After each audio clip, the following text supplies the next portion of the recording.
आज हम बात कर रहे हैं सिगमंड फ्रायड की किताब साइकोपैथोलॉजी ऑफ एवरीडे लाइफ यानी रोजमर्रा के जीवन की मनोविकृति के बारे में। फ्रायड का मानना था कि हमारी छोटी छोटी गलतियां जैसे नाम भूल जाना, बार बार चाबी या फोन खो देना, जुबान का फिसलना, अचानक कोई पुरानी बात याद आना, इन सब के पीछे हमारे अवचेतन मन की गहराई से उठी भावनाएं और अनसुलझे अनुभव छुपे होते हैं। फ्रायड ने समझाया कि इंसान का दिमाग दो हिस्सों में काम करता है, चेतन यानी जो हम जानते सोचते हैं, और अवचेतन यानी जो छिपा होता है। हम जितना अपने बारे में समझते हैं उससे कहीं ज्यादा हमारे विचार, भावनाएं और डर अवचेतन में दबा रहते हैं।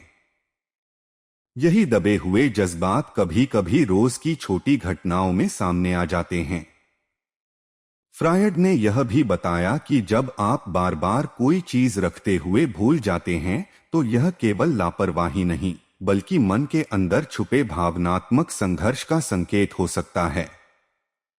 उदाहरण के लिए, कोई व्यक्ति अपने ऑफिस के बॉस से डरता है तो अवचेतन में वह डर इतना प्रभावशाली हो सकता है कि वह बार बार ऑफिस के जरूरी काम भूल जाता है। इसी तरह जुबान का फिसलना, जिसे इंग्लिश में फ्रेडियन स्लिप कहते हैं, भी सिर्फ गलती नहीं होती। कोई व्यक्ति अपने दोस्त को शत्रु बोल दे या साधारण मीटिंग में गलत नाम ले तो उसके पीछे अवचेतन की वह भावना है जिसे उसने दबाने की कोशिश की। यानी भीतर का सच्चा भाव कभी कभी ज़बान पर आने से खुद को रोक नहीं पाता। फ्रायड ने इस किताब में उदाहरण देकर समझाया कि भूलना, गलती करना, चीजें खो देना, ये सब संकेत हैं कि हमारे अवचेतन में कोई समस्या, डर या इच्छा छुपी है। जैसे किसी की बर्थडे डेट भूल जाना, जिसका मतलब हो सकता है कि हम उस व्यक्ति से भावनात्मक दूरी महसूस करते हों। इसी तरह बार बार मोबाइल बिना जरूरत के चेक करना, नाखून चबाना, ऑफिस के पेपर या दस्तावेज खो देना भी आपके मन की बेचैनी या चिंता दिखाती है। फ्रायड यहां एक और महत्वपूर्ण बात बताते हैं, डिटर्मिनिज्म बनाम चांस। आमतौर पर लोग मानते हैं, यार गलती हो गई, बस दिमाग सही नहीं था। लेकिन फ्रायड का कहना है, जीवन में कुछ भी महज संयोग या चांस से नहीं होता। हर घटना के पीछे मनोवैज्ञानिक कारण या डिटर्मिनिज्म होता है। उदाहरण के लिए, कोई इंसान बार बार अपनी चाबी भूल जाए तो शायद वह जिम्मेदारी से भागना चाहता है या खुद को स्वतंत्र महसूस करना चाहता है। इसका मतलब हमारे व्यवहार और आदतें हमारे जीवन के अनुभवों व बचपन में हुए घटनाओं से बनती हैं।